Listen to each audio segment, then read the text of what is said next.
প্রিয় শিক্ষার্থী বন্ধুরা, স্বাগত জানাচ্ছি ইংলিশ স্টুডিওর আজকের পর্বে। আমরা আজকে খুবই গুরুত্বপূর্ণ একটা গ্রামারের বিষয় নিয়ে আলোচনা করব এবং সেই বিষয়টা হলো ভয়েস। ভয়েস ষষ্ঠ শ্রেণী থেকে দ্বাদশ শ্রেণী পর্যন্ত প্রতিটি শ্রেণীতেই সেন্টেন্স পরিবর্তন অংশের মধ্যে থাকে। সে কারণেই ভয়েসটা আমাদের জন্য খুবই গুরুত্বপূর্ণ। ভয়েসের ক্ষেত্রে আমাদেরকে অ্যাক্টিভ সেন্টেন্স থেকে প্যাসিভ সেন্টেন্সে রূপান্তর করতে বলা হয়। একটা অ্যাক্টিভ সেন্টেন্সকে আমাদেরকে প্যাসিভ সেন্টেন্সে রূপান্তর করতে বলা হয়। একইভাবে আমাদেরকে প্যাসিভ সেন্টেন্সকে আবার অ্যাক্টিভ সেন্টেন্সে পুনরায় রূপান্তরের কথাও বলা হয়। ভয়েসের ক্ষেত্রে যে বিষয়টা হয় সেটা হলো, প্রথম কথা, আমরা ভয়েসের অর্থ বুঝি না। দ্বিতীয় কথা, আমরা ভয়েসের ক্ষেত্রে অবজেক্ট নির্ণয় করতে পারি না। আর আমরা তো জানি অবজেক্ট নির্ণয় করতে না পারলে ভয়েসের সবচেয়ে বড় সমস্যাটা হবে। কেন বড় সমস্যাটা হবে সেটার একটা বিশেষ কারণ আছে। অ্যাক্টিভ সেন্টেন্সের মধ্যে সাবজেক্ট আছে, ভার্ব আছে, অবজেক্ট আছে। এই সেন্টেন্সটাকে যখন আমি প্যাসিভ সেন্টেন্সে রূপান্তর করতে যাব, তখন আমাকে অ্যাক্টিভ সেন্টেন্সের অবজেক্টকে প্যাসিভ সেন্টেন্সের সাবজেক্ট আকারে আনতে হবে, আবার অ্যাক্টিভ সেন্টেন্সের সাবজেক্টকে প্যাসিভ সেন্টেন্সের অবজেক্ট আকারে আনতে হবে। তাহলে এই অবজেক্টটা যদি আমি নির্ণয়ই করতে না পারি, তাহলে সাবজেক্টের জায়গায় আনবোটা কি?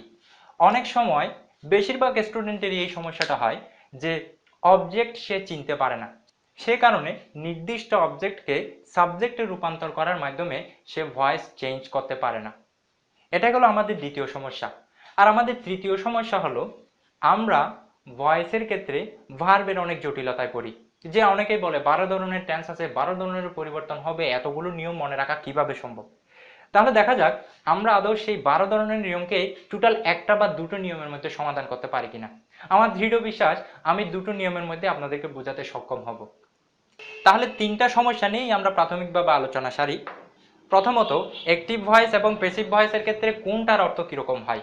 দ্বিতীয়ত আমরা যে জিনিসটা দেখার চেষ্টা করব সেটা হলো কিভাবে আমরা ভয়েসের অবজেক্ট নির্ণয় করব, বা কিভাবে বুঝবো যে ভয়েসের অবজেক্ট কোনটা এবং সেটাকে আমরা সাবজেক্টের জায়গায় কিভাবে আনবো।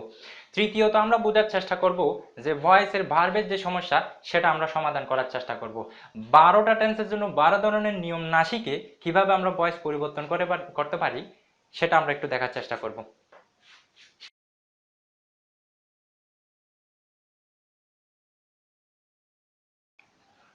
প্রথম সমস্যা হলো, আমরা বুঝি না ভয়েসের অর্থ কিরকম হয়। আমরা ভয়েসের অর্থ দেখার জন্য একটা উদাহরণ দেখতে পারি। দেখুন,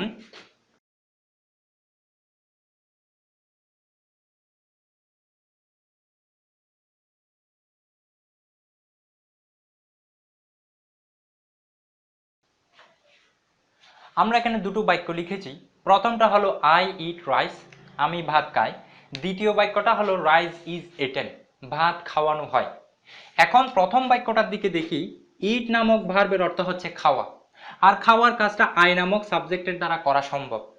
সে কারণেই এটাকে আমরা অ্যাক্টিভ সেন্টেন্স বলবো, কারণ সাবজেক্টের জায়গায় থাকা ব্যক্তিটির দ্বারা যদি ভার্বের কাজটা করা সম্ভব হয়, তাহলে সেই ধরনের সেন্টেন্সকে আমরা বলবো অ্যাক্টিভ সেন্টেন্স। আবার আমরা পরবর্তী বাক্যের দিকে যদি তাকাই, রাইস ইজ ইটেন, ভাত খাওয়ানো হয়। এই বাক্যটাতে ইট বা খাওয়ানোর কাজটা রাইসের দ্বারা কখনোই সম্ভব নয়। অর্থাৎ এখানে সাবজেক্ট শব্দটা শুধুমাত্র সাবজেক্টই, এই সাবজেক্টের দ্বারা এই ভার্বের কাজটা করা কখনোই সম্ভব নয়। তাহলে আমরা অ্যাক্টিভ এবং প্যাসিভের মধ্যে যখন পার্থক্য নির্ণয় করতে চাইব, তখন আমরা দেখব অ্যাক্টিভ সেন্টেন্সের যে সাবজেক্টটা আছে, তাহলে আমরা দেখব সেন্টেন্সের মধ্যে যে সাবজেক্টটা আছে সেই সাবজেক্টটা ভার্বের কাজটা করতে পারছে কিনা। সেন্টেন্সের সাবজেক্টের জায়গায় থাকা শব্দটি যদি ভার্বের কাজটা করতে পারে, তাহলে অবশ্যই সেটা অ্যাক্টিভ সেন্টেন্স হবে। আবার যদি সেন্টেন্সের সাবজেক্টের জায়গায় থাকা শব্দটা ভার্বের কাজটা সম্পাদন করতে না পারে, সেটা আমাদের জন্য হবে প্যাসিভ সেন্টেন্স। এখন আমরা 2 নম্বর সমস্যা নিয়ে কথা বলবো। আমাদের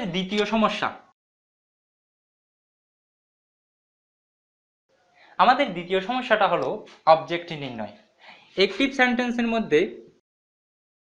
সেন্টেন্সের মধ্যে সাবজেক্ট থাকে, এরপর ভার্ব থাকে, অবজেক্ট থাকে, অ্যাডভার্ব থাকে। আমাদের নির্ণয় করতে যে জায়গাটায় সমস্যা হয় সেই বিষয়টাই আমি শুধুমাত্র বলে দেই, যে অ্যাক্টিভ সেন্টেন্সে সাবজেক্ট, ভার্ব, অবজেক্ট, অ্যাডভার্ব এগুলো থাকতে পারে। এখন আমাদের স্টুডেন্টরা মনে করে যে অবজেক্টের জায়গাটাকে সে অ্যাডভার্ব কল্পনা করে, অ্যাডভার্বকে সে অবজেক্ট বানিয়ে দেয়, অবজেক্টকে সে অ্যাডভার্ব বানিয়ে দেয়। এই জায়গাটাতেই আমাদের সমস্যা হয়। বিশ্বাস হচ্ছে না? তাহলে আমি কয়েকটা উদাহরণ দেখাচ্ছি। যেমন ধরুন আমি একটা বাক্য লিখছি, যেখানের মধ্যে আমরা নির্ণয় করতে চেষ্টা করব যে কোনটা অ্যাডভার্ব।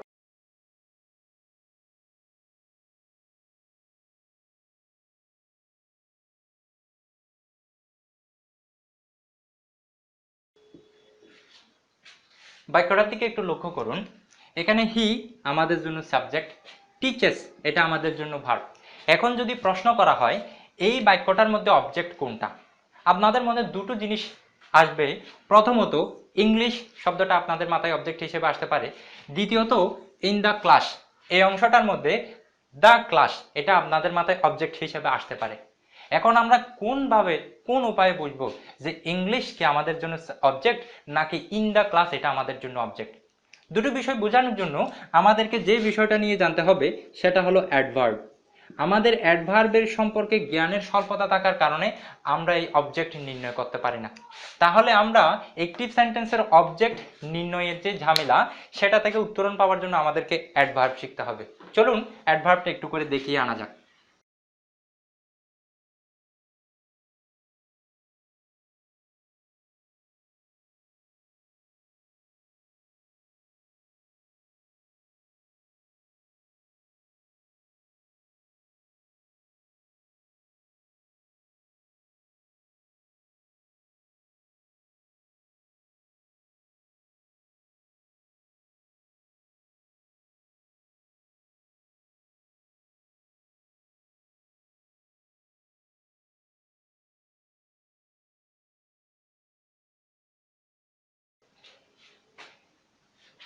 চার ধরনের শব্দকে অ্যাডভার্ব হিসেবে গণ্য করা হয়। সেই শব্দগুলো একটা শব্দ হতে পারে, এক গুচ্ছ শব্দ বা ফ্রেজও হতে পারে। শব্দগুলো হলো ধরনবাচক শব্দ বা ম্যানার বোঝালে, স্থানবাচক শব্দ বা প্লেস বোঝালে, সময়বাচক শব্দ বা টাইম বোঝালে, কারণবাচক শব্দ বা কজ বোঝালে শব্দগুলো বা শব্দগুচ্ছগুলো অ্যাডভার্ব হিসেবে পরিগণিত হয়। সংক্ষেপে এগুলোকে এম পি টি সি, সংক্ষেপে এগুলোকে এম পি টি সি এভাবেই শেখানো হয়। তো আমরা দেখব ধরনবাচক শব্দ কি হয়, স্থানবাচক শব্দ কি হয়, সময়বাচক এবং কারণবাচক শব্দগুলো কি হয়। স্থানবাচক শব্দ বলতে জিনিসগুলো এরকম হয়,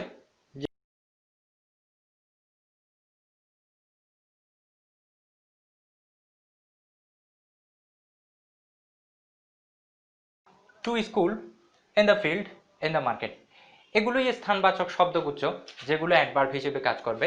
তাহলে সেন্টেন্সের শেষে যদি এই ধরনের দেয়া থাকে যে to school, in the field, in the market, এগুলো কখনোই আমাদের জন্য অবজেক্ট হবে না, বরং এগুলো অ্যাডভার্ব। একটা বিষয় মনে রাখার মতো, সেটা হলো কোনো সেন্টেন্সে সাবজেক্ট এবং অবজেক্টের জায়গায় যে শব্দগুলো বসবে সেগুলো শুধুমাত্র নাউন এবং প্রনাউন হতে হবে। নাউন এবং প্রনাউন ছাড়া অন্য কোনো পার্টস অফ স্পিচ সাবজেক্টের জায়গায় সচরাচর ব্যবহৃত হতে পারে না বা বসতে পারে না। তাহলে একটা বিষয় ক্লিয়ার, অ্যাডভার্ব কখনো কোনো সেন্টেন্সের অবজেক্ট হবে না। সেই কারণেই আমাদেরকে ভয়েস নির্ণয় করার সময় আমাদেরকে অ্যাডভার্বের বিষয়টা দেখতে হয়। অবজেক্ট থেকে আমাদেরকে অ্যাডভার্বকে আলাদা করে নিতে হয়, আলাদা করে সেই অ্যাডভার্বটাকে বাদ দিয়ে অবজেক্টটাকে সাবজেক্টের জায়গায় এনে আমাদের কাজগুলো সমাধান করতে হয়। তাহলে এগুলো গেলে স্থানবাচক অ্যাডভার্ব। এখন আমরা দেখব সময়বাচক অ্যাডভার্ব। সময়বাচক অ্যাডভার্ব বলতে কিরকম হয়, যেমন ধরেন টুডে, টুডে আজকে বা বর্তমানে, টুডে আজকে বা বর্তমানে। At present, P R E S E N, at present, at present মানে হচ্ছে যে বর্তমানে। তারপরে ধরুন ইয়েস্টারডে, ইয়েস্টারডে। তারপরে ধরুন দিস মান্থ, দিস মান্থ। এরপরে ধরুন নাও বর্তমানে, এরপরে দেন মানে হচ্ছে তখন। বর্তমানে অ্যাট প্রেজেন্ট, টুডে এগুলোর মানে হচ্ছে বর্তমানে, ইয়েস্টারডে গতকাল, দিস মান্থ, নাও, দেন, এগুলো সবগুলোই সময়বাচক শব্দ। সময়বাচক শব্দ বলতে কোনো নির্দিষ্ট সময় হতে হবে না, যেমন 5টা বাজে, 2টা বাজে, 1টা বাজে, এই ধরনের কোনো নির্দিষ্ট শব্দ হওয়া দরকার নেই। বর্তমানে, অতীতে, তখন, তারপর এই ধরনের শব্দগুলোকে অ্যাডভার্ব হিসেবে গণ্য করা হয়। সে কারণে today, at present, yesterday, this month, now, then এগুলো সময়বাচক শব্দ হওয়ার কারণে এগুলো আমাদের জন্য অ্যাডভার্ব। তাহলে বুঝতে পারছি এই শব্দগুলো কখনো কোনো সেন্টেন্সের অবজেক্ট হিসেবে ব্যবহৃত হবে না, বরং এগুলোকে অ্যাডভার্ব বলা হয়। আর অ্যাডভার্ব কখনো কোনো সেন্টেন্সের অবজেক্ট হয় না। তাহলে আমরা আবার একটা উদাহরণের মধ্যে যাই। একটা সেন্টেন্সের মধ্যে আমরা একটা অবজেক্ট এবং একটা অ্যাডভার্বকে আলাদা করার চেষ্টা করব। আর যখন আমরা অ্যাডভার্ব এবং অবজেক্টকে আলাদা করতে পারবো, তখনই আমাদের সাবজেক্ট নির্ণয়টা একদম সহজ হয়ে যাবে। আমাদের কাছে দুটো বাক্য আছে, এই বাক্যগুলো থেকে আমরা অবজেক্ট এবং অ্যাডভার্বকে আলাদা করার চেষ্টা করব। যেমন প্রথম বাক্যটিতে হিজ মাদার, বাক্যটিতে হিজ মাদার আমাদের জন্য সাবজেক্ট, আস্কড এটা আমাদের জন্য ভার্ব, হিম এটা আমাদের জন্য অবজেক্ট। এখন আমরা যাব অবশিষ্টাংশটা দেখব। For a glass of water এটা আমাদের জন্য অ্যাডভার্ব। প্রশ্ন হচ্ছে এটাকে আমরা অ্যাডভার্ব কেন বলবো? আমরা পরে আসছি কারণবাচক শব্দগুলোকে বা শব্দগুচ্ছগুলোকে অ্যাডভার্ব বলা হয়। এখানে এক গুচ্ছ শব্দ দেওয়া আছে যেটা দ্বারা কারণ প্রকাশ করা হচ্ছে। কেমন? হিজ মাদার আস্কড হিম, তার মা তাকে ডাকলেন। এখন যদি বলি কেন ডাকলেন, এটার উত্তর হবে for a glass of water, এক গ্লাস পানির জন্য ডাকলেন, এক গ্লাস পানির কারণে ডাকলেন। তাহলে কারণ প্রকাশ করলে বা জন্য প্রকাশ করলে যে শব্দগুচ্ছ বা যে শব্দগুচ্ছটা উত্তরে পাওয়া যায় সেটাকে অ্যাডভার্ব বলা হয়। তাহলে হিম এটা আমাদের জন্য অবজেক্ট, এবং for a glass of water এই ফ্রেজটা আমাদের জন্য একটা অ্যাডভার্ব ফ্রেজ। এখন আসা যাক দ্বিতীয় বাক্যে। এভরিওয়ান এটা আমাদের জন্য সাবজেক্ট, জয়েস এটা আমাদের জন্য ভার্ব, দ্য ডে এটা আমাদের জন্য অবজেক্ট। এখন যদি বলি ইন হিজ ওন ওয়ে এটা আমাদের জন্য অ্যাডভার্ব, এটা বিশ্বাস করতে কষ্ট হবে। এখন আমরা দেখব কেমনে এটা আমাদের জন্য অ্যাডভার্ব হয়। এভরিওয়ান এনজয়স সবাই উপভোগ করে, দ্য ডে দিনটি উপভোগ করে। যদি বলি কিভাবে উপভোগ করে, উত্তর হচ্ছে যে ইন হিজ ওন ওয়ে, তার নিজের মতো করে সে উপভোগ করে। তাহলে কোনো কাজের ধরন প্রকাশ করলে সেটাকেও অ্যাডভার্ব বলা হয়। যেহেতু এই ফ্রেজটা সে কিভাবে তারা দিনটাকে উপভোগ করে সেই উপভোগ করার ধরনটাকে প্রকাশ করছে, সুতরাং এটা আমাদের জন্য অ্যাডভার্ব।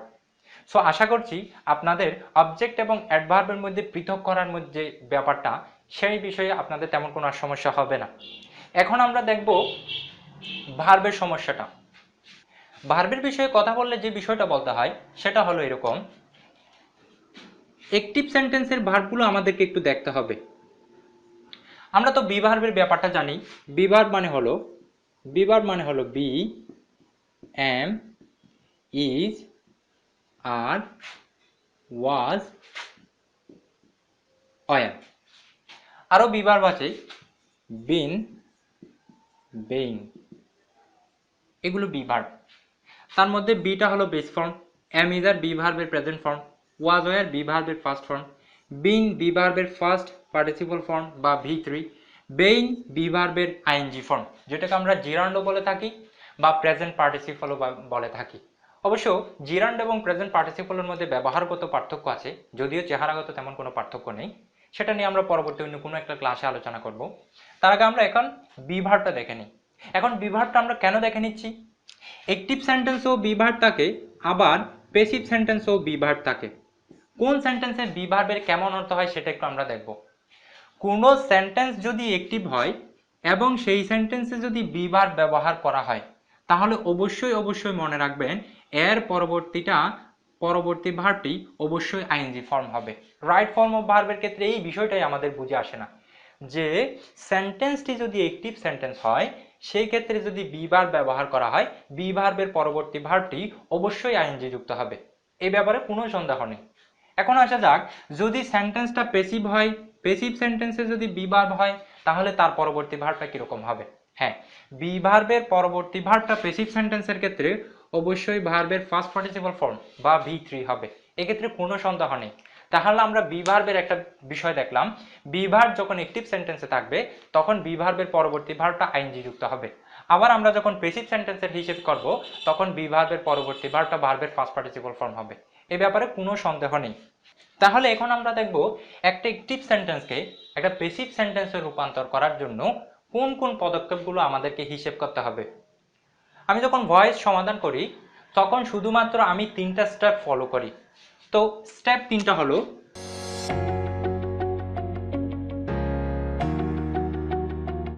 এতক্ষণ সাথে থাকার জন্য অসংখ্য ধন্যবাদ। ভিডিওটি ভালো লাগলে অবশ্যই লাইক, কমেন্ট এবং বন্ধুদের সাথে শেয়ার করুন। আরেকটি অনুরোধ, আমাদের চ্যানেলটি সাবস্ক্রাইব না করে থাকলে প্লিজ সাবস্ক্রাইব করুন। আর সবসময় ভালো থাকুন, সুস্থ থাকুন। টাটা।